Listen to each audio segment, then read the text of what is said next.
we left our conversation with, the conversations you had with Raila Odinga. I want us to, take it up from there. Did he ever talk to you about the broad-based government, the future of ODM? Absolutely. There's seldom a thing we didn't speak about. He spoke to me about his thoughts, his ideas, his wishes. However, he was quite present to the fact that after his time, people may feel differently. People may want to take different directions. But he believed in their right to do so because it is a democracy. So we did discuss quite a few different things. Mm-hmm. Yes. And because that has been the subject of lots of conversation, about the future of this. I guess we'll listen to some of what you have said about this, including what he said about where he leaves the party, whether in government or not. If we have that, I'd like us to listen to it. You said, Baba did not say he left us in government. I'd like us to listen. Na wale wanasema ati sijui baba aliwaambia sijui nini ati. Hiyo ni kukosa adabu. Nyamazeni bwana. Hiyo ni kukosa adabu. Tulieni bana. Everything baba alikuwa anasema mbele ya watu wake. So tell us about this. Baba did not say he left us in government. What did you mean by that?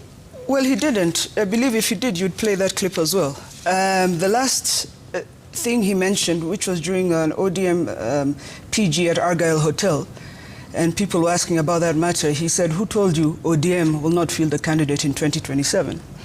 So those that are now saying that in secret he told them, who told them? Because everything he said, he used to say to all of us in front of us. He was not a duplicitous leader. He did not say something in the morning and go and try something else at night. So when I raised those statements, it was out of the concern that certain people or certain quarters are trying to achieve something which doesn't necessarily stand for the creed of the ODM party, and perhaps could be taking advantage of a situation for their own gain. What do you think they're trying to achieve with that? Your guess is as good as mine. But you see, Yvonne, something that has happened in society, and this has happened in every society, whether it was in Europe or in Asia when empires fell, power was moved from the center to focusing on the needs of the people. Mm-hmm. So Kenya has, in my view, three issues that take 2 or 3 parts, maybe. The first is the unwillingness or the inability for the leaders to recognize that the desires of their people has changed. This is not 30 years ago. People want servant leadership. They don't want to be called somewhere and told this is what's happening. They need to be consulted in the process. And as far as anybody in ODM is concerned, they're used to that because Baba consulted everybody. The second issue is the manipulation of those in the lower classes to a point where they have to bargain between their survival and their dignity. And the third is the personalization of policy, that if you don't agree with somebody, this or something, it's so tied to a person, the cult of personality, that it becomes a feud. It becomes something people want to say, I've seen in the media myself as a headline very many times, all in feuds. It's not a personality war, it's not a private war. It's fighting for the soul and the creed of what the members of ODM believe in. So what was Raila's last political wishes? What's that creed of ODM that according to you, in your conversations with him? For the past 40 years, Raila has been a defender of social justice. He's fought for the upward social mobility of the people of Kenya.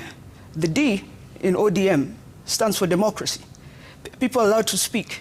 He once said that even though I may not agree with what you say, I will defend your right to say it. The M is movement. And if we've started a journey of bettering the lives of people, You cannot have people still living in pathetic conditions, living undignified lives, and you say you've made a deal, and now we relax. No, the movement means we keep on moving until the lives of as many people as we can possibly impact are improved. So that is what Raila Odinga believed in. All right. I'd like us to listen to something else you did speak about. And, you know, I think we've seen you in Kibra lately, in Bondo and in Mombasa. Those have been some of the key moments we've seen you in. But you did talk about, you know, the origins of ODM and what you claim some people want to do with it. You talked about ODM not being born in the bedroom. I'd like us to listen. ODM si chama kilichozaliwa kama siri. Nasikia kuna wengine ambao wanatembea nasi mchana lakini usiku wanajaribu kuuza hii chama. Haiwezekani. ODM was not born in a bedroom.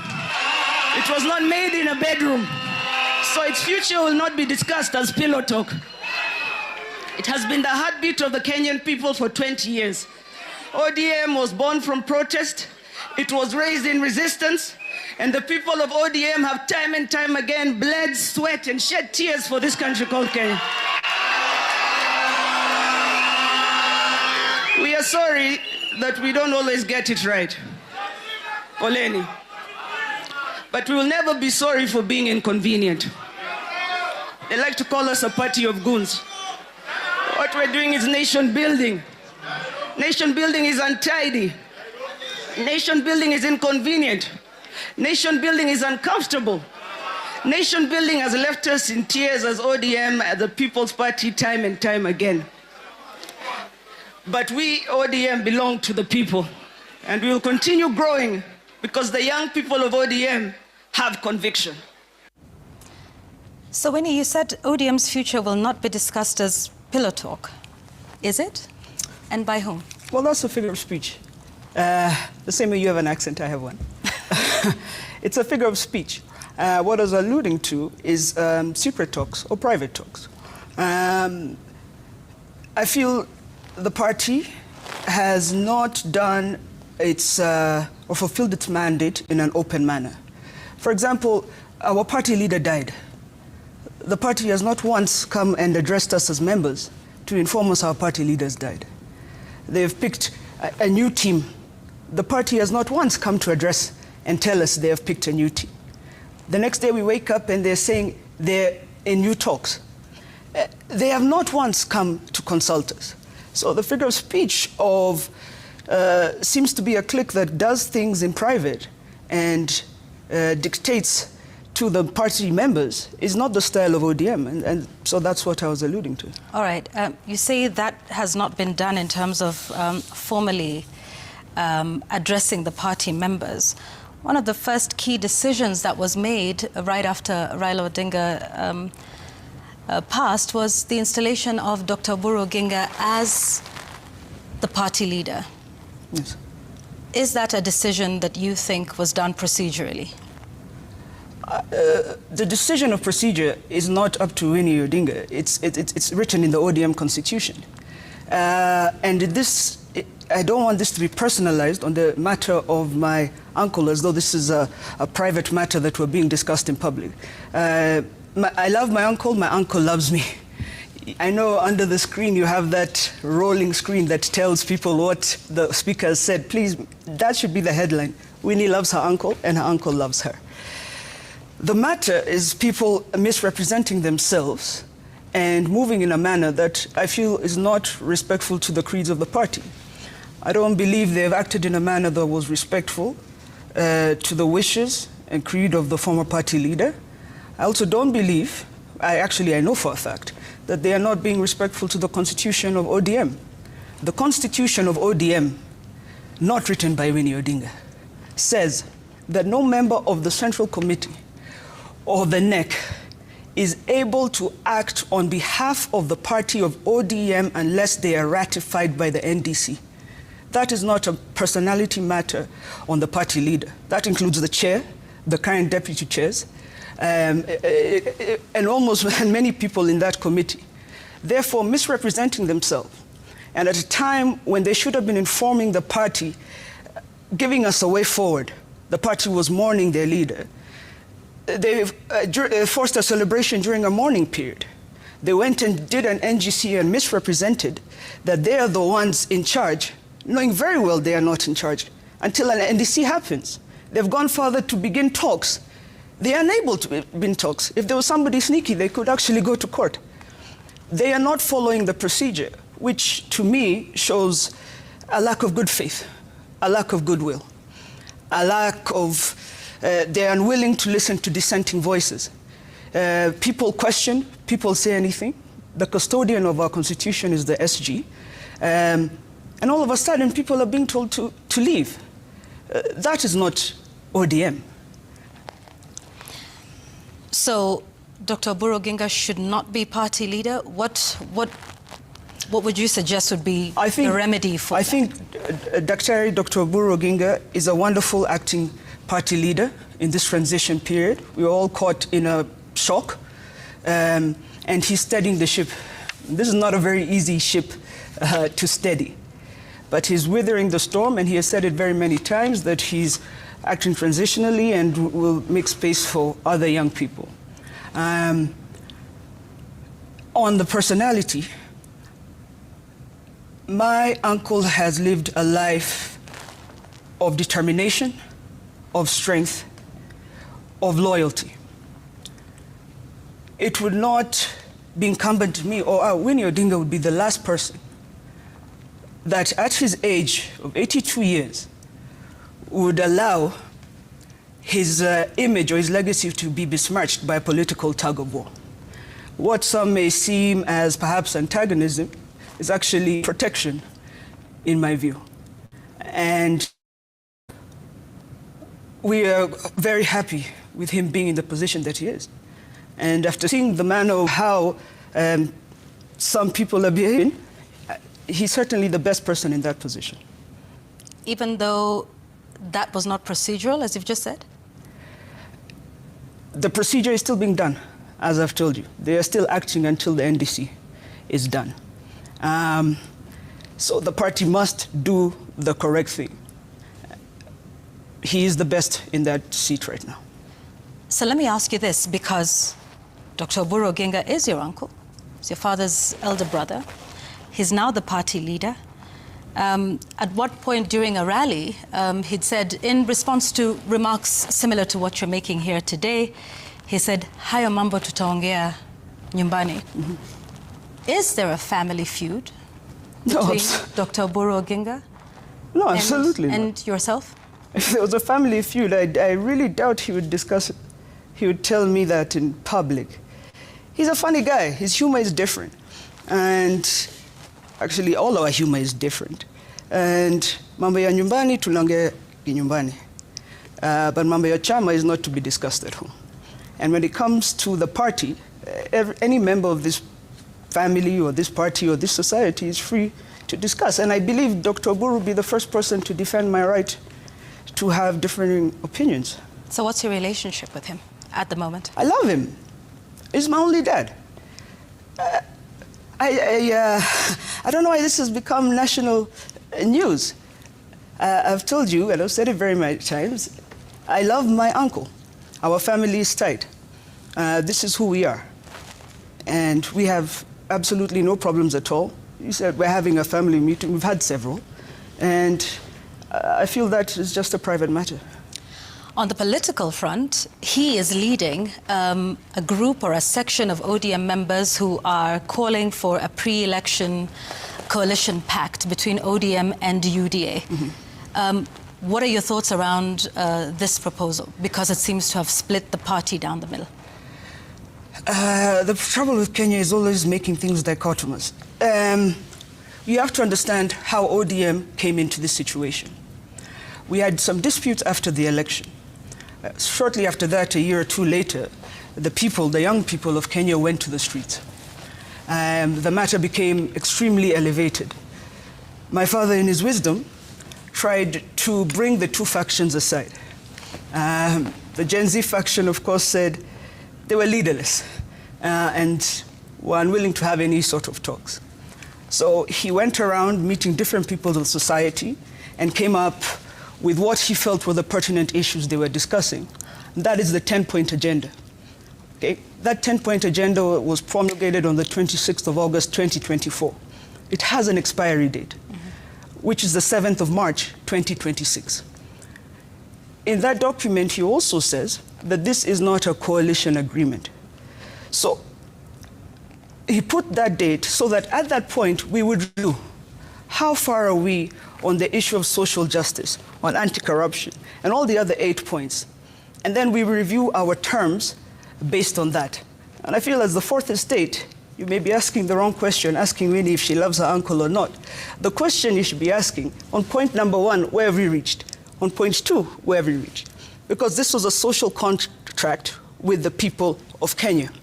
Therefore, if you trash it and you have not completed it, then on what basis are you negotiating for the people of Kenya, of the people of ODM? On what you promised them something?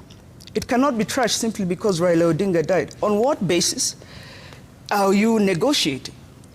That is the basis. The 10-point agenda is the basis and the beginning of negotiation, in my view. I'd like us to listen once again to something you said in Kibra over the weekend. You were saying hamani tishi, hamani babaishi. Can we listen to that first? Vitisho vya peni mbili vitanifanya mimi nini? Amnitishi, amnibabaishi. Nasikia kuna watu wengine walisema hatuwezi kuja hapa. Hakuna siku baba aliwahi let anybody atoke kwenye hii chama. Wanaongea sana na tukiuliza maswali wanasema tutoke kwenye chama. Tukitoka watabaki na nani kwenye hii chama? Nani anakutisha Winnie? Anajijua. You see, tuambie ni nani? No, we have reached a point, and I have to speak this on behalf of the leaders of ODM, because I'm the only one who's able to say it. People are being intimidated in the party of ODM. People are being de-whipped simply for showing up on that stage with me. People I did not even invite. By being removed in committees, in county assemblies, in parliaments. We've reached a situation where you're being told to fill out forms on whether you support the regime of the day. If you do, then you'll be given TSC slots. If you don't, God knows what happens to you. There is full-on intimidation of members. On what basis? Why is there intimidation? I feel that those in the party that have a different agenda and they're hell-bent on achieving this agenda, no matter what it may take. And who are those? How much are you going to pay me? I don't pay for interviews, but keep going. I don't reveal all secrets. As much as I'm honest, I don't reveal all secrets. But I can't do it. I can't do it because it's going to put certain people in a lot of trouble, simply because of the level of intimidation that we're in. Now, Winnie Odinga in Kibra, there was a joke a cousin of mine said, that when you see Winnie grabbing a mic, no, things are terrible. Winnie Odinga standing there in Kibra had not tried all other options of recourse with people of leadership. I have tried to speak to them, I've tried to tell them, we cannot leave the people behind. And so when you see something happening that is going the wrong way, lazima utupe mchanga. You have to do what you have to do. Who have you spoken to in the leadership of the party and told about your concerns? Who do you know to be in the leadership of the party? Well, there's several people. Who have you spoken to? Several. What was their response? It's played out in the public. You said, we will not leave this party which we fought for. Are you a member of the ODM party? Yes, I'm a lifetime member. Because that's been a question for some people. It cannot be a question because I'm an elected member of parliament that represents the people of Kenya in a regional parliament nominated by my party, the ODM, the Orange Democratic Movement Party. It cannot be a question. It's obvious. One precedes the other. And as I stand there, I represent the people of Kenya. We don't necessarily have constituencies. So my only constituency is the people of Kenya. And therefore, I do everything and move every way and make every decision in regard to the people of Kenya. If we go to an NDC and the people of the party say this is what they want, then I'll sleep well that night, knowing that the people have ratified the decision. But the most important channel, or the largest, strongest organ of the party, is the people of Kenya, and their voice is heard in the NDC. As it stands, the party is only utilizing 2 organs. We have several. So for me, ODM was not also an SPV. Some people have parties where they do what they want and throw it. This is a party for 20 years. So if a child was born 20 years, now they're in university. So somebody whose party started 2 years ago, those are kindergartners. Those are not the ones to tell us where we are. This party will have different opinions. It will have different choices. But this party belongs to the people. We have never moved a step without them. We will not begin now. Have you tried to call for an NDC? Is this something you've discussed with the Well, I was the leaders of, like having these discussions with them first before? Yeah. But there's a process to an NDC. Yeah. For example, you don't just call an NDC to ratify leaders. That's just one agenda in an NDC. What are some of the reforms? What are some of the agendas you have for the people? We're going to an election next year. You also have to tell them what you've done and what you've not done, and why you've not achieved it. But there are certain reforms that this party has to go through. This party has to be refreshed. This party has to move from being so centralized and send resources to the grassroots, help its grassroots offices grow, help those people recruit other members. This party cannot be restricted to one area of its chambers. It's got very many avenues. And therefore, for me, that is what I'll be seeing at the NDC, the reforms, the refreshment, and the restoration of the party ideals. That's what I think the NDC is about. Is there an appetite for an NDC within the leadership of the party? Based on your conversation or observations with them? The procedure of course, calling for an NDC aside, but based on your conversations with them. Yes. Well, certainly they've been going around rallying support for that. Mm-hmm. I don't know everybody's personal agenda, but certainly you've heard that we are at least speaking on the same page on that one, from the same script on that page. Okay.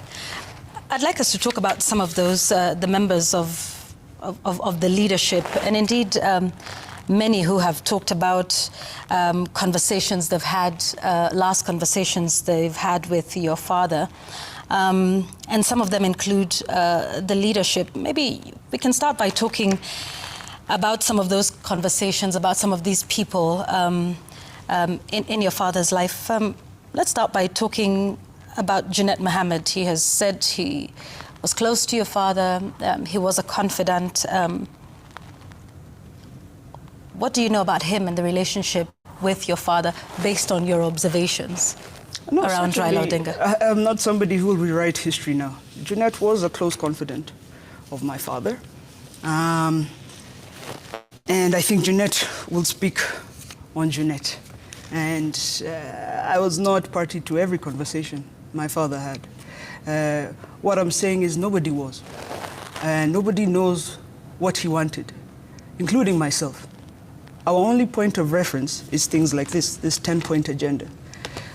The only point of reference is his manifesto. The only point of reference is what he said in public. So his private conversations and relationships, again, like I told you earlier, I don't believe is appropriate for me to discuss about.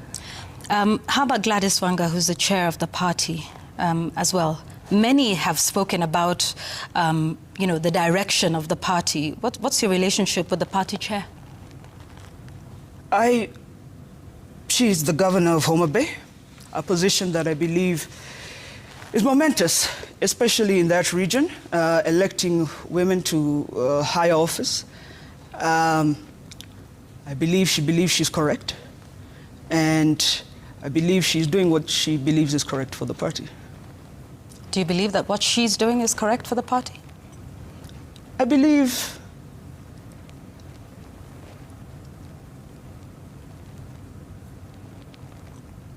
she's trying her best. This is not an easy thing to do. I believe she's trying her best and maneuvering very many things, including governing the county and still traveling around the country throughout our days. And I believe she's trying her best. Is her best good enough? I'm not the owner of the grade sheet to say what's a pass, what's a fail. I believe. But you are a party member. Yeah, but I believe her question will come to the people of Homa Bay and they'll decide if her best was good enough. How about for the party? Like I said, until an NDC ratifies, she's still there in acting capacity. And it's also unfortunate that she just became chair and the party leader, the head, the light, suddenly died. And that brought a lot of confusion. So I believe she's trying her best. All right.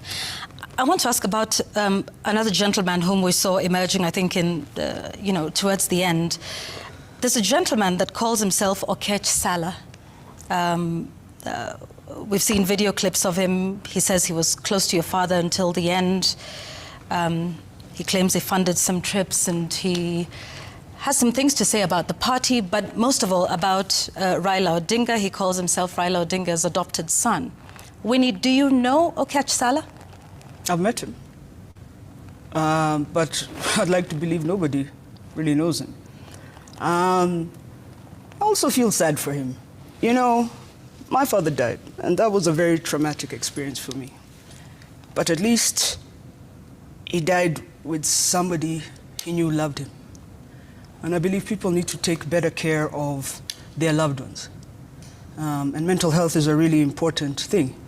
When you live here and you go on Thika Road, there are two options. You either turn right as you're going to Mathare, or you turn left and you're going to DCI.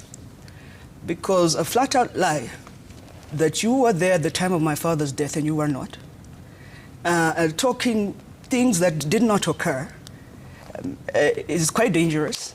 It makes me question a lot of things. What would be those intentions? So I believe they're just two places that should be rushed with immediate effect, one or the other. I'd like us to talk about family and politics, because that's sort of the direction we're heading into. And about your mother, Canon Ida Odinga. She's also a political figure. I mean, politically, she wields quite a bit of influence. Some say that when you speak, that a lot of that is her will, is her words, is her influence on you. To what extent has that shaped who you are today? We talked about your father. How about your mother? I believe my mother has also shaped me in equal measure. She's a strong woman who has done everything in her own right, on her own merit.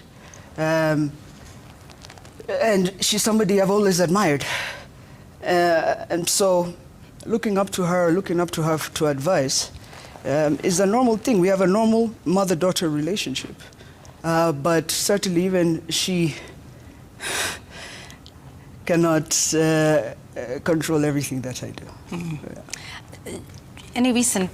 Any comments to her recent nomination to Kenya's permanent representative and ambassador to UNEP? No, I'm extremely proud of her. Well, the whole family is proud of her. Like I said, she deserves it. She stood on her own for the past 40 years. In fact, before this, the last thing any government or president ever gave her was retiring her as a teacher 40 years ago. But she stood firm, loyal, strong, has fought for the rights of women. She's a geography teacher, has fought for different aspects of this society. She's a member of the society that I believe many people look up to, and I believe she deserves and has earned it. And I'm extremely, extremely proud of her. Why do you think that appointment has triggered so much public debate? There have been people who've asked her not to take up the position. We recently heard her accepting the nomination. Why do you think there's so much public debate around it? And what's your response to it? Should it? I couldn't answer that directly. How is pride. So I couldn't speak for those people. Perhaps you'd ask them. How do you feel about the people that say she shouldn't take it up? What are their reasons? What I'm asking you. No, well, some of them say she shouldn't, and this is tokenism, and doing this just because Raila Odinga and President William Ruto were in some sort of working relationship, and that she doesn't deserve this. I mean, I'm sure you've seen it on out on social media, her background and whether she's the right person for this, and that this is something that shouldn't happen. That spouses shouldn't necessarily be given this as a reward rather than on merit. Do you think your mother merits this position? I absolutely believe she merits it. She's qualified, she's educated, she's had experience governing and managing at very high levels of the society. And I believe she's earned a position of respect within the society. The nature of Kenya is there's an idea or a feeling of scarcity. Every time somebody gets something, somebody else will also feel that perhaps they're the ones who deserved it. But I believe she's going to do the right thing, and I believe she deserves it. While we're still talking about family, you went to Kibra with your brother over the weekend. How do you relate with him at a family, and also I don't know if there's any political level. I mean, you have to understand you are a political family, and the Odinga name has dominated Kenya's politics scene for decades since independence with your grandfather. But so talk to us about you and your brother and why you went to Kibra over the weekend. Aside from, you said walisema musikanyage huko, so mulienda huko kufanya nini haswa? Again, Yvonne, I've never seen you interview anybody and ask them this many personal questions about their interpersonal relationship. He's my brother. I don't know, I find that question ridiculous. How do we relate? We're cool. He's my big brother. Kibra is a place we've been going for over 40 years. It's home. It's a neighborhood. We go there. We've always been there. We know the places when we're there, where we go and who we interact with. We were not put in certain, how do you say it, pockets, shielded away from society. We grew up as part of this situation. I'll tell you, Yvonne, for example, I believe the reason you're asking me all these questions is you're trying to figure me out. And I understand I'm an anomaly in a sense. A person who's grown up in a certain background, and those that have the experience I have seek different futures. And there are those who get in positions of power, and when they get there, it's my turn to eat, and they want to eat everything. And they've got a scarcity mindset. I don't come from a scarcity mindset. I don't have that mindset. I chose the people. I went to school, I did what I had to do. I chose to come back to Kenya. I'm sitting here in front of you 3 months after my father died, having had to suspend my mourning because I see that what is going on with the people is not necessarily right. And that is who Odingas are. So we are different personalities with different skill sets. But at the end of the day, I can tell you, where the people are, where the Odingas will be. I'd like us to continue to listen to some of the statements you made in Bondo at the burial of Raila Odinga. You did make a statement about wanting to come home. You said you are ready to come back home. Let's listen to it. Your Excellency, our people appreciate you honoring our father.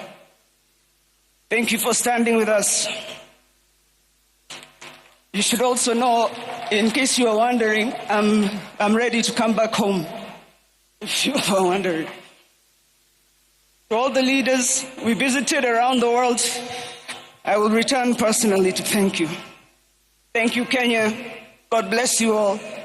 God bless the Republic. God bless Baba's legacy.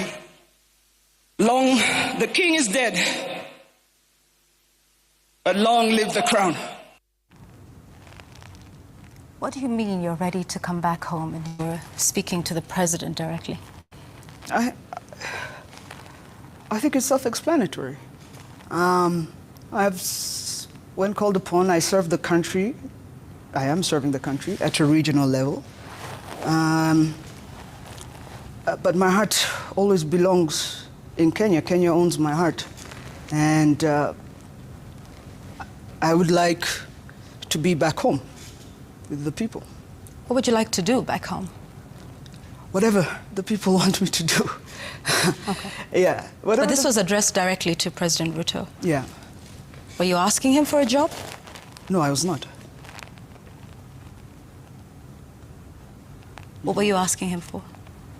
I wasn't asking him for anything. I was telling him that I would love to come back home. Okay. Yes. What would you like to come back home and do? I mean, there's anything, but you strike me as a woman of purpose. Yeah. So is it just anything?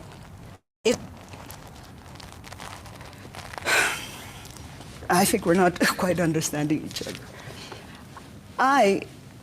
Like I explained earlier, I'm a person who stands with the people, wherever they want. Right now, there's talk about me standing in very many positions. If the people tell me they want me to be a local politician, perhaps an MCA, that is what I'll do. If they tell me they want me to work at different capacities, if they tell me they want me to go back to Yala, that is what I'll do. My concern is that the voice of the people is not being heard in this country. I mean, within the ODM party. And my concern is the voice of the young people is not being amplified or is being completely squeezed out. For me, where the young people have space, it doesn't matter to me a lot of the political inclinations. I am wherever young people have space. Because there are those who say one term, those who say two term, and I say young people are no term, because they never get a term to do anything in this country. So for me, until that space is opened up for more young Kenyans, I'm ready to stand in the gap, so to speak. So in terms of political ambitions, you say it's where the people will ask you to, but do you have any ideas of what you want to do? Because I'm sure you've thought about it, have you? Not particularly, Yvonne. You know, I have been mourning. That's not necessarily how I think. I think in terms of needs. When we went to Kibra the other day, we went to a former chairman's house who had just died. You know, deep in Laini Saba, we went to the home. The living conditions. The people there told me they had not had water for 3 weeks. Their power is being rationed. Life is difficult. I get messages every day about school fees. When you have your cousin in the village who just got a seaplane and no university is accepting him, and you have to keep sending money even though there's no option for him. These are Baba's people. When you have a lady who used to work for Mzungu, and one day USAID had been cut, the Zungus left, she now has nowhere to take her kids. She has she's impacted by decisions. Where do you take the people? These are Baba's people. When you have somebody deep in Changamwe who is crying, somebody they love is dying of a disease, where do we take these people? The quality of life, the quality of enjoyment of life, of upward social mobility, is the most important thing to members of ODM. Therefore, Baba had these millions of people in all corners. I've gotten calls from Ijara, from Tokchok, from Namanga. People who feel stranded, people who feel hopeless, people who feel that the conversation they are having is completely different from the conversation the leaders are choosing to have with them. What do we do with these people? So for me, it doesn't matter, Yvonne, if they tell me to stand on top of the roof and sing every day. If that will improve the quality of lives of these people, of Baba's people, I will do it.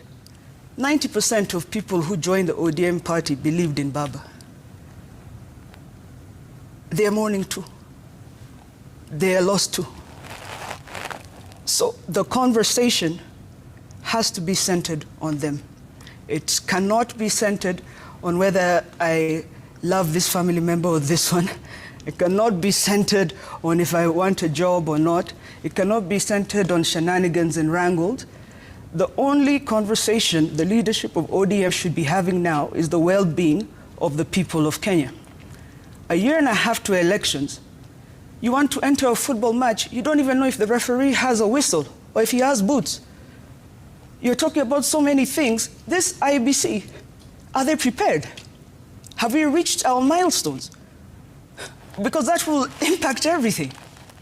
These people, what are their social needs? Are we fulfilling them? When we're having conversations with other people and talks, what is agenda number 1? What's number 2? What's 3? What's 4? Number 1 to 4 is the people of Kenya. That's what it has always been for Baba Raila Amolo Odinga. And that's what it will always be for me. What if you're called, because you say, you know, you want to serve the people's needs and the social needs. What if you're called to serve those needs at government level? When if you're offered a position as cabinet secretary, principal secretary, or any other senior level in government, would you accept it? I certainly would have to have a conversation. And what my people feel now. You see, we're in a very precarious place in this society now. When you say you support one side, you alienate yourself from the other, and vice versa. In my opinion, it'd be irresponsible to say this side or the other side. It's like asking me to pick between tea or coffee. My concern is about the quality of the beverage, not the quality of the cup. So if some quarters feel that that is not appropriate, if I talk to the people and they feel that is not appropriate, then that is what will happen. If I talk to the people and they ask me to do that, then that is what will happen. I don't feel I am the voice to fan flames of division on that matter. I think it's already a very divisive... Do you think that would be a divisive issue if you were asked to serve or if you're offered a job by the president? Yeah, I believe so. Most things we do are maybe not divisive, but maybe inflammatory. Maybe there are those who may feel I'm not qualified. Maybe many things. Do you think you're qualified to be a cabinet secretary? I know I'm qualified. Under this administration? I'm qualified under any administration until the Constitution of Kenya is changed. But what the Constitution says is required for somebody to become a cabinet secretary. I have. I ask this because some would ask whether President William Ruto is courting the family, or maybe it's the other way around, considering your statement telling the president you are ready to come back home. Because you went to Iala on the basis of being a member of ODM. But yet you were directing your request to come back home to President William Ruto, who is party leader of UDA. Well, I was not speaking on party lines. I was speaking at the funeral of my father, who you know had reached his arm across the aisle. I also went to Iala by getting support from both sides of the aisle. That is what an established democracy is. On the matter of courting the president, I will say this. Since the passing on of my father, the only senior leadership that has come to check and take care of us as a family has been President William Ruto.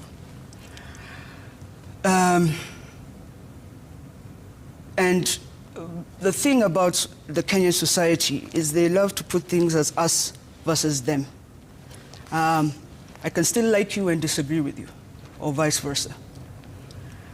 But on a personal capacity, if you knew the village I woke up in India, and I was here within 24 hours, I must be grateful for the honor and respect that he accorded my father in that period. So what's been your interaction with the president since you said he's been the only one who's come to check on you and the family since Raila's passing? Yes, but you know, my interaction is also quite limited. I may know many things, but I don't forget my sense of occasion. One thing people forget is they forget to know their place. I know my place. I'm not just texting him, hey, what's up, man? What are we doing today? Did you see that goal? No. I must respect the presidency. I respect the office of the presidency, as well as I also respect the voices of the people. Two things can be true. So it's not a casual thing. It's a respectful thing. He was my father's colleague. I must respect that. Yes, and I do. On the issue of, I'd like us to now go into politics and those talks that are happening, at least on both sides of UDA and ODM. You know, the president, in having a parliamentary group meeting recently, has talked about the need for a pre-election coalition pact between both parties, saying there is a need to have a resounding win. If this matter came up to an NDC, and you say you're a party member, what is the one thing you will be saying there? And let's assume the deadline of, you know, the agreement, March 2026, has come and gone. ODM and UADA in an election pact, a coalition. Do you think these two parties share similar ideals enough to go it together in 2027? You know, funnily enough, I believe all Kenyan parties or political vehicles believe in the same thing. We all believe quality of life has to improve. We all believe there should be some level of social welfare. We all believe in all the same things. What parties in Kenya actually disagree on is the journey, the method of getting there. For example, UDA is bottom-up. ODM or Azimio was talking about 6,000 a month, more equity in social welfare. Again, that question comes down to a plebiscite, to an election, and people decide once given the choice of those factors. But I believe if people are able to give the country a clear path, a direction, where the people feel included in their governance, where they trust their governance, and where they feel this is the right way to go, I believe anything is possible in Kenya. So you believe UDA and ODM are somewhat similar in ideology? I believe crazier things have happened in terms of, do you remember the 2000 when NDP joined with KANU? I believe sometimes means to an end. Crazier things have happened. Yes. So if it were a means to an end, what end would that be? If ODM and UDA were to... of the lives and the living standards of the people of Kenya. Do you believe UDA shares that ideal? Yes, I believe, especially because they're quite religious leaning. And those are some of the things that we are taught about in Christianity, in Islam, and they're more of a conservative party. I do believe they want the best for Kenyans. But yet you think the conversation about a pre-election pact is... premature. Okay. At what point would it be mature? After we have assessed the achievements of the 10-point agenda. The 10-point agenda is a contract. It's a guideline that we are meant to assess the governance of Kenya.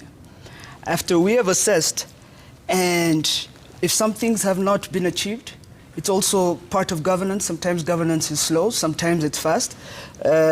Okay, you've not finished now, will you finish in April? Will we do you this think, by... what's your assessment of the progress of the achievement of the 10-point agenda? We've got less than 2 months now Yes.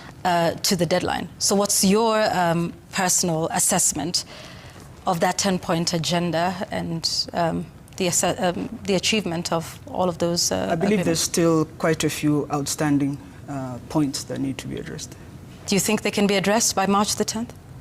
I don't believe it's for me to address them. There's an ADCO report, there's a team working on it. But in your view, based on how things are going and how they have progressed over the last, say, 9 or 10 months... I want to be optimistic. Okay. So which parts specifically do you think have yet to be addressed? Compensation of victims, space for youth, there's anti-corruption. A friend of mine was saying the Ethics and Anti-Corruption Commission, we never see them nabbing anybody before the fact. There are very many questions that need to be answered. The reforms have to be tangible. And you ask me questions, but I don't believe the onus is on me. There was a committee that was selected to do this work. The question is for them. But you are a member of ODM. Yeah. And therefore have views on a pact that ODM has signed, or an agreement at least, a 10-point agenda between ODM and UDA. So as an ODM member, are you optimistic that by March this will be all resolved? I mean, for instance, compensation of victims. I'm hopeful. Yes, I am optimistic. What would it take to get that? Because there have been some legal hurdles. I cannot tell you, I'm not an expert in that matter. But I believe the point of a parliament is to put pressure on the executive to achieve the things that the people have mandated them to do, at least the parliament that I am. And therefore, those are the questions that bodies such as those should be asking, because they represent the people. So where are we in terms of this agreement we made with the people? As a young person, and you talk about finding space for young people to not only speak their mind, but perhaps also have some type of economic prosperity. Do you think this current administration, for which you say that's one of the important issues of the 10-point agenda, and you said ODM and UDA have similar ideals, do you believe that UDA as a party and its party chair, the president, has the best interests of youth like yourself at heart, considering the events of June 2024 and 2025? Which events are you referring to? Pardon? Sorry, which events are you referring to? The protests in June 2024, after everything that has happened, because you talk about the young people being an important constituency. You've talked about ODM and UDA being similar in ideals. So do you think UDA as a party, considering the 10-point agenda, wants the best for young people and has their best interests at heart? I cannot answer on behalf of UDA. I am not a member of that party.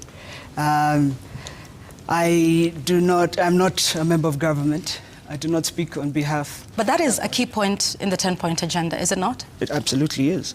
And you are a member of ODM.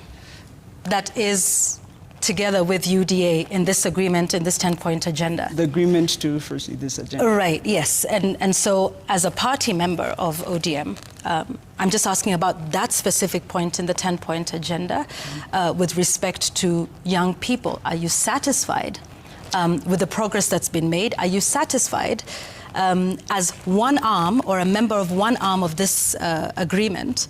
Are you satisfied with how the other side is treating young people in this country? I think you're mixing two questions there. Is it the treatment of people, or is it if I'm satisfied with the progress? The progress of how they're treating people? No, the progress of creating spaces for young people. Okay, let's talk about that. No, I'm absolutely dissatisfied. 75% of this country is made up of young people. until we get some parity, I'm dissatisfied with the spaces that are being opened up for young people. What would you like ODM to do with respect to this broad-based government? And looking forward to the 2027 election?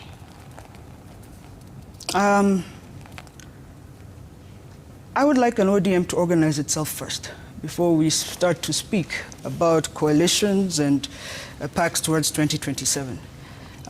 It's far too early to be talking about certain coalitions. But I believe ODM needs to strengthen itself, re-energize its grassroots, listen to its members, and follow the creed of its people.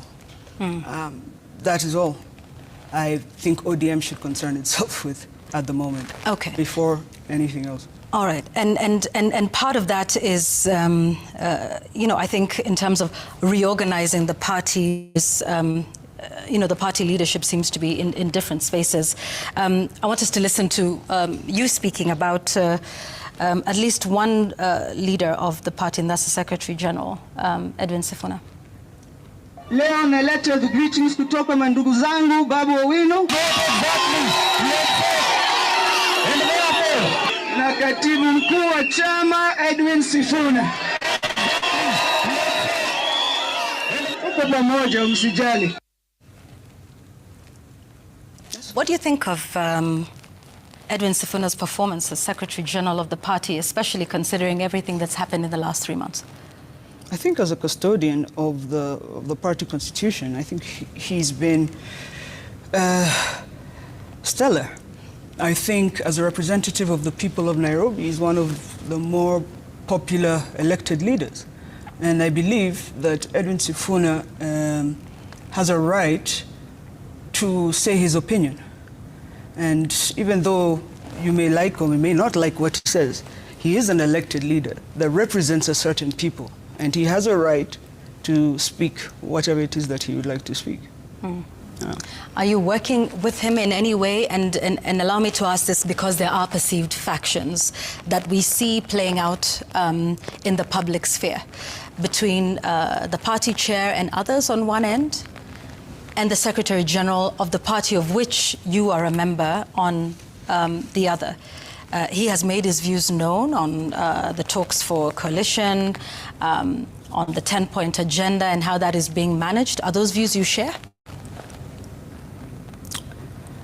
I really resent the classification of factions. I think our politics is being personalized. Like I said earlier, I may not agree with you. What would you call them? But I defend your right to say. I think it's personality politics, and I think it's quite unfortunate that people are being hypocritical. I've heard people saying that so-and-so must leave the party because they're talking to so-and-so at night. But even you're talking to another so-and-so at night. And I believe people are settling political scores that they may have had, and I don't think it's right to chase anybody. This party belongs to everybody. And so if you tell one person that they have to leave the party simply because they don't agree with you, what are you then saying to the people that elected him? That we don't care what they think? He has a right, and he has a right to say, and he has a right to believe what he believes in. And that is ODM. Everyone can say. Yeah. So you say people are talking to so-and-so at night.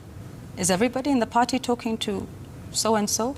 Even me. And who is so-and-so? Even me. Today, I'm talking to you, and it's very late. But even me, they'll say I spoke to Yvonne Okwara in the night, which is true. We spoke.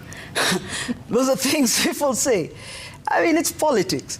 It's petty, but it shouldn't get to the level that it's getting to. And even us as young members are getting concerned.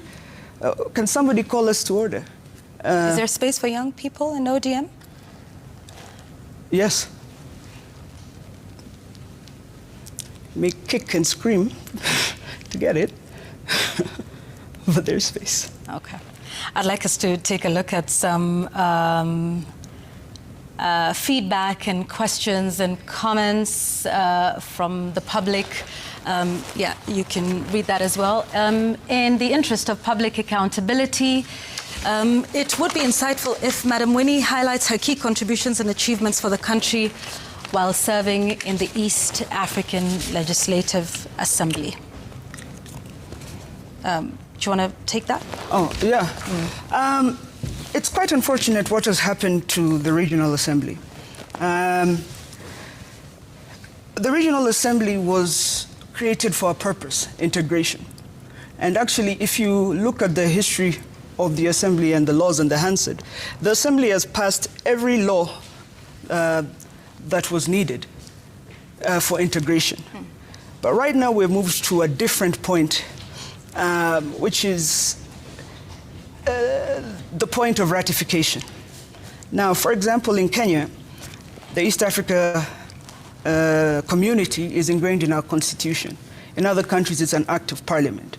We've had a situation where countries have come in, some who don't use common law, some use Sharia law, some don't speak French, and therefore the parliament has been caught up in a lot of bureaucracy, teething issues, instead of being able to handle certain things. I personally, in my capacity, have been pushing for issues around tech, digital literacy, digital penetration, and online safety. And when I say digital, it's not just giving people a computer. The use of digital in every aspect, the use of digital in agriculture, smart farming, smart fishing, the use of digital in just young people being allowed to go on TikTok and make something to eat for the day. The use of digital in all these spaces that, as you've seen, even recently, some may feel they need to make that space smaller. And so therefore, that's what I have done in my capacity. And in terms of the effectiveness of this parliament, unfortunately, the parliament has been grounded for almost close to 2 years because it's unable to fund itself. Let's take another question now. This is from Samson Kamau Nyeri.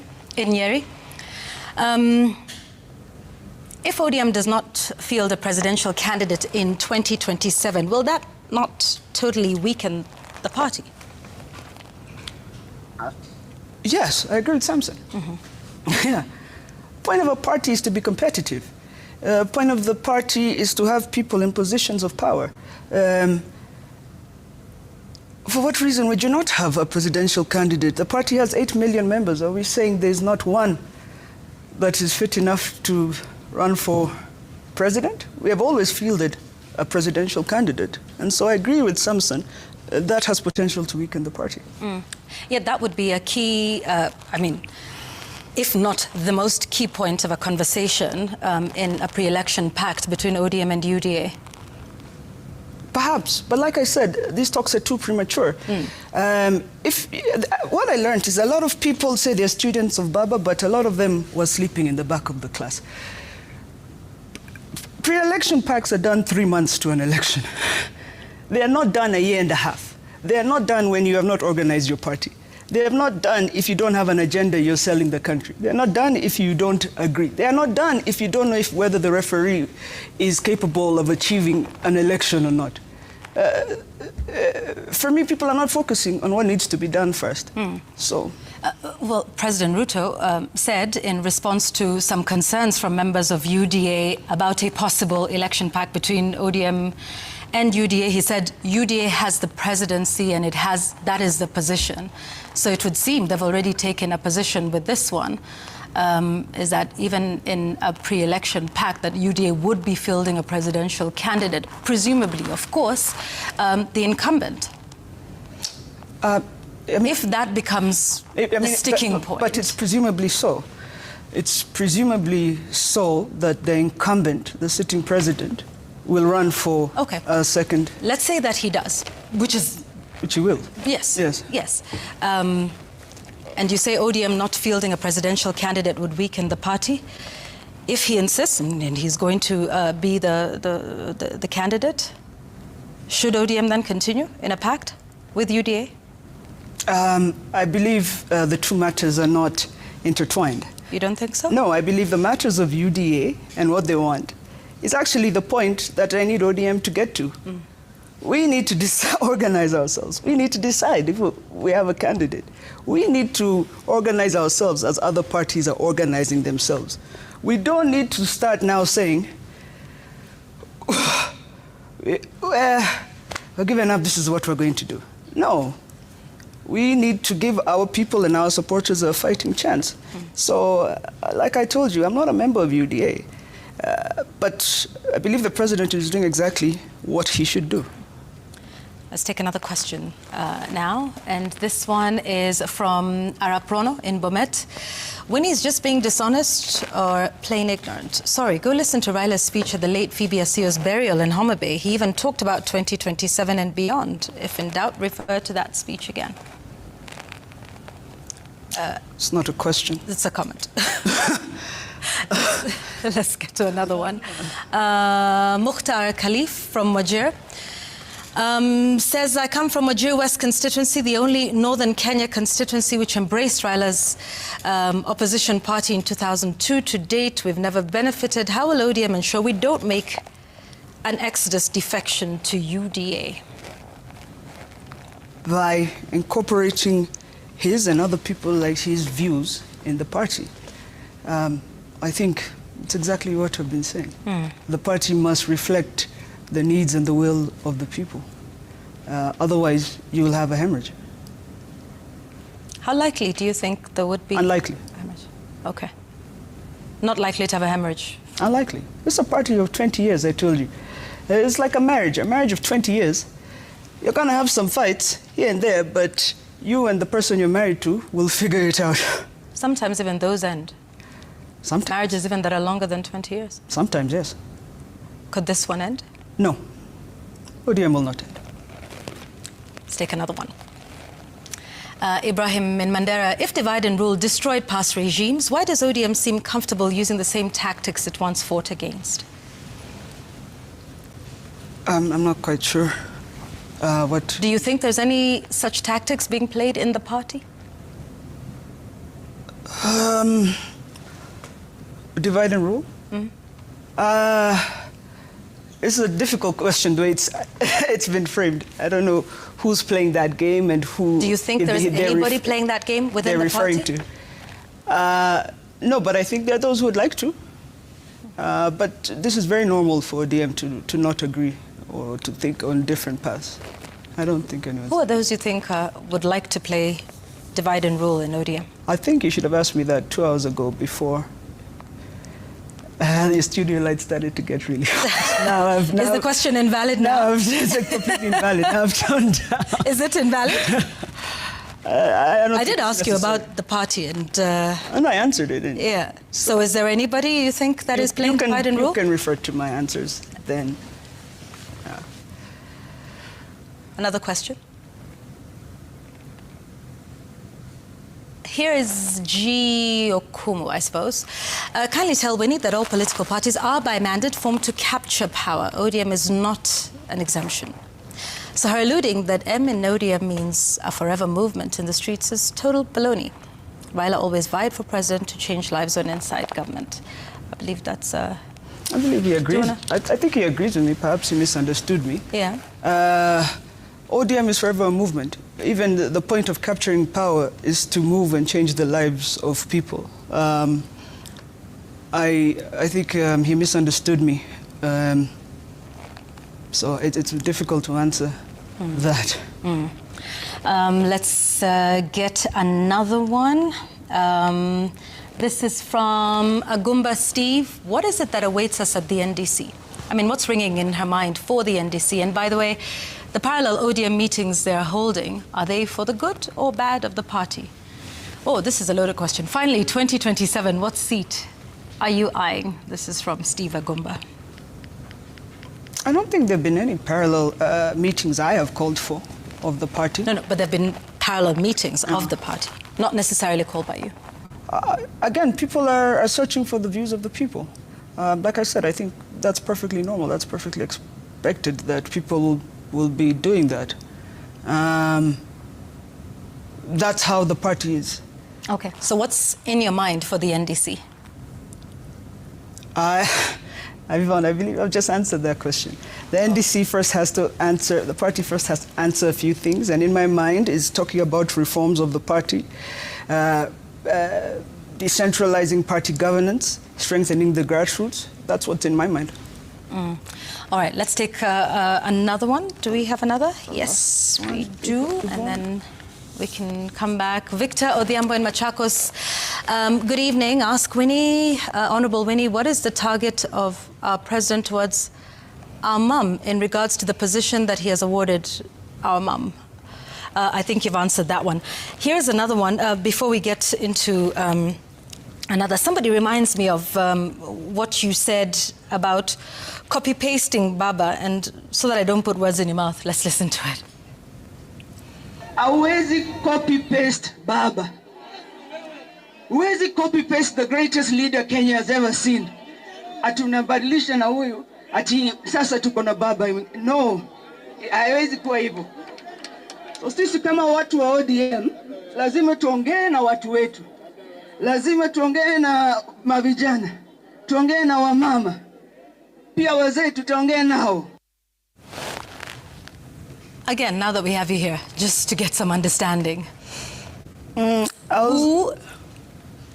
is trying to copy-paste Baba? What were you alluding to I was here? alluding to those who keep saying, Baba told us this, Baba told us this. Those that trying to speak for Baba. Yeah.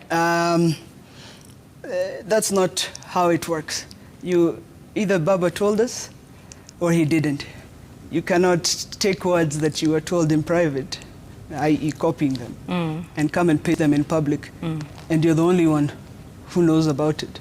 So that is what I was alluding to. Okay. Allow us to just read 2 or 3 final comments, and then we can close our conversation. Actually, let's have it as 2, right? Okay. Let's see what we have. We've got this one from George Marita in Kisii. Says, you are an embodiment of the true spirit of Raila Odinga and all that he stood for. Those thinking otherwise are wrong, since the coveted mantle passed from Oginga to Odinga and now to the lineage of Odinga in the person of Winnie, because always that is who Odinga presented to Kenyans. Let's take another one, final one. Mercy in Kericho says, good evening. I've been an ODM member since, but have never healed because of Baba's death. But I would like Winnie to be the party leader of ODM, because when I listen to her speeches, she's like Baba and she's giving me hope again. That's a good place to wind it up. For those that say you should be the party leader, like Mercy? I like Mercy because she's a dreamer, like me. I dream big.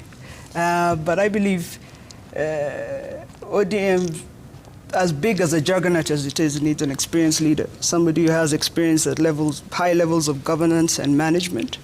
And somebody who has, strong convictions on what it is about the party wants to do.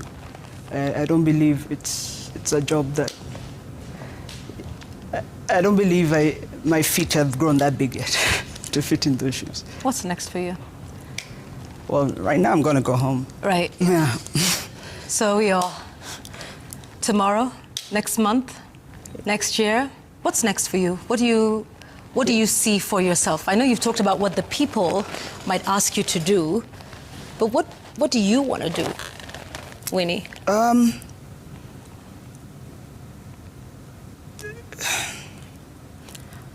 I want to honor my father's legacy. I walked this journey for a long time with him. I believe in him. I believe certain truths, things he taught me. And there are certain moments where I believe he'll be rolling in his grave. I want to continue improving the lives of as many people as I can.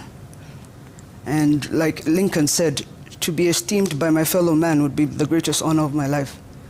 I believe in his vision, in my grandfather's vision, and I believe in thoroughly doing my best to honor that legacy. Winnie Odinga, MP for Yala, thank you for speaking with us on The Explainer tonight. It's been a pleasure hosting you. Thank you very much. Thank you. Let's take a break on The Explainer.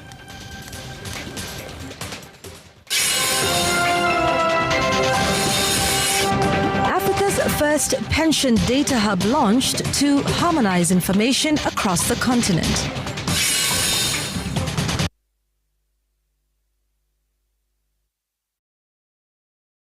It's big, bigger than you can imagine. It's massive. It's the biggest jackpot. Shabiki Super Jackpot Sahini 100 million. Yes, predict 17 games na 99 bob na ujishikie 100 million. Bonuses ni from 13th correct prediction. No kipata zote wrong, usiwori.